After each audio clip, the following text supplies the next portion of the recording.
give me a few minutes on this notice piece, because my head was exploding. Or I guess maybe it wasn't, because I expect it. But your thoughts? Someone had plagiarized my work.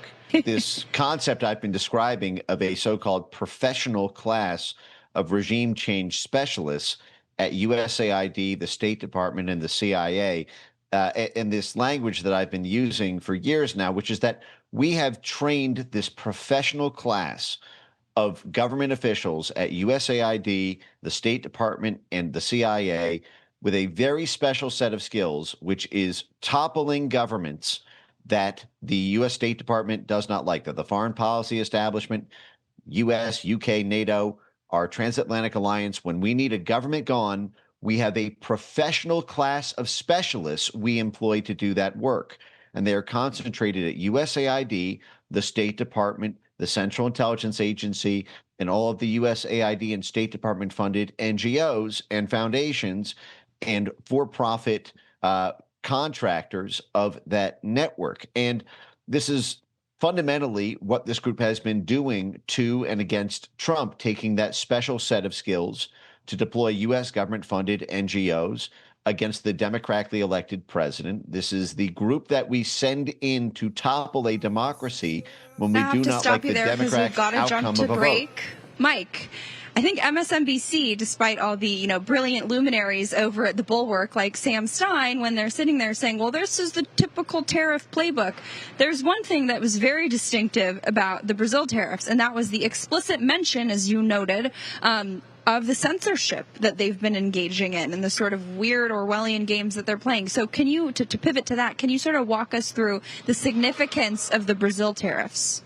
This is a 50% massive whopping tariff on goods coming from the country of Brazil, which is under a unbelievable dictatorship through Lula and his henchmen in the courts, who have arrested the former president Bolsonaro, who are silencing tens of millions of Brazilians, throwing them in jail for any speech that criticizes Lula.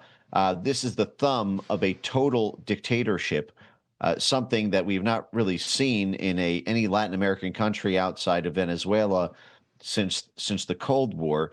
And what's been done here is essentially massive economic pressure in order to try to change the incentives inside the Brazilian government around continuing these dictatorial, coercive measures against their own people.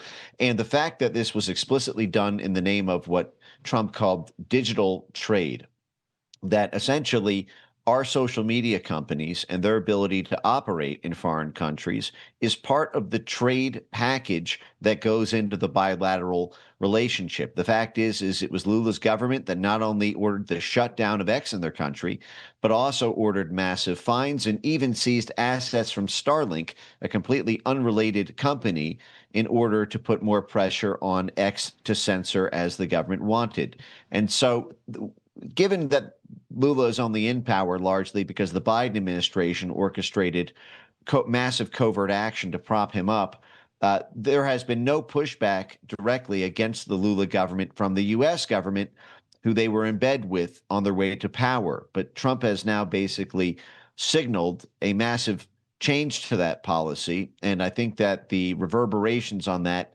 as the tariffs set in will be substantial. I believe that any free speech diplomacy toolkit has to involve trade, aid, arms, and tariffs.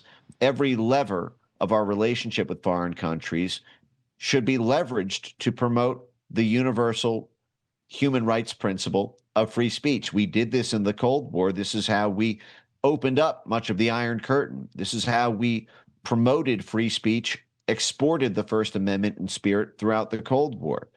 We have a history of doing this. It's worked before. It's working now. We just got a 3% digital tax in Canada stopped over this. We got the UK to pause enforcement of censorship aspects of the online harms bill by threatening tariffs. And I believe that this playbook has to be taken not just on Brazil, but especially against the European Union. And I can't have Mike Benz on without asking you the latest with all things Epstein. I don't think you've been on the show since that debacle, and that's an understatement. I'm curious your thoughts on sort of where we stand, the weird, undated, unsigned memo. You had a great hit with Jesse Kelly where you were really getting into the sort of deep CIA ties there. But I'm just curious your kind of overall assessment on where we stand on that fight, that information warfare fight. Well, I believe quite strongly that Jeffrey Epstein is exactly as Vicky Ward reported, Epstein's sweetheart plea deal. Justice Department official Alex Acosta said that he belonged to intelligence, and the DOJ was told in 2008 to leave him alone.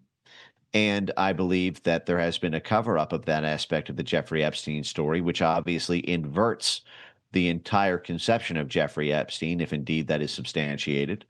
And tonight I will actually be publishing a detailed presentation video on the exact documents to be sought by the Justice Department so that there is no wiggle room to get out of this issue any longer. The exact documents to make public that I know the Justice Department has, the exact individuals to follow up with, and to keep the American people apprised as to the on-the-record statements those individuals should give to the DOJ. I believe they've been able to effectively get away with not investigating the Epstein's intelligence connections because of the Pandora's box that opens. But I think that given the public outrage over this and the intense pressure that's felt by so many in the admin, combined with the knowledge that this is not going away, that they will at least have to give a little bit. And tonight I'll be publishing a video about what exactly they need to give immediately in order to show that this is a genuine investigation and not a cover-up. Yeah, the audience is certainly going to be all over that. I think why this audience is so upset, and myself included, at what has been going on, because I think it's an affront to sort of what the core foundational values of the MAGA movement really rest upon, which is a frustration with the sort of establishment Republican belief and ideology that accountability is found in, strongly worded letters and the tweets and the sort of performative politicking of the day. Now it seems like we're not even really getting that. We're being told that we just need to move on and not care about it. Certainly we're not getting prison sentences or anything in sort of that territory, frankly, on a lot of verticals, on a lot of fronts. I'm just curious in sort of the, botched dissemination, whether it was the binder stuff, now this weird letter. Where do you sort of maybe in your mind kind of reverse engineer? Obviously, we don't know the answer, but place the blame, perhaps it's a loaded word, but sort of the issue with the release of these files. Is this something that, is it the Trump admin? Is it politicals? Is it something that, what we would colloquially refer to as the deep state? Is it a CIA thing? Where do you think that sort of urge to suppress this is really emanating from? I think it's a combination of donors and national security officials. I think that they have intersecting interests on this, and they're both involved in the story, and they both have considerable influence on not just the White House itself, but the agencies, the policies at all the executive branch agencies. I think that part of the reason this is such a hot potato is because there are Trump world donors who have been intimately involved in this network, and part of the reason this is such a hot potato is because if they have to tell us about Epstein's ties, then they have to tell the world, because the world reads our media. They can't just give us all all 300 million Americans national security clearances to access it. It becomes public knowledge, which means the entire network effectively would have its cover blown, and it would frankly generate a lot more questions than answers about every single thing. Once Epstein's intelligence ties are confirmed, then what that immediately proceeds to is a intense, forensic, detailed, microscopic investigation into every single thing that Epstein has done, everyone that he's handled money for, every company he's invested in, every region he did business in, every business leader he met with, in order to effectively ask, okay, well, was that a CIA operation? Was that, Israeli intelligence, Saudi intelligence, UK intelligence? Every single thing, of a storied 4-decade international jet-setting career then gets opened up and infected by the intelligence label once Epstein does. And so I think that in combination with donor pressure has been has created a real bind that has put the White House squarely in the crosshairs of the power struggle between the voting base and the donors who provide the money. People want to follow you, watch that. Where can they go to get all things Mike Benz? Best place is on X at Mike Benz Cyber. I also have a YouTube channel where I upload legacy videos. I have 500 some there as well.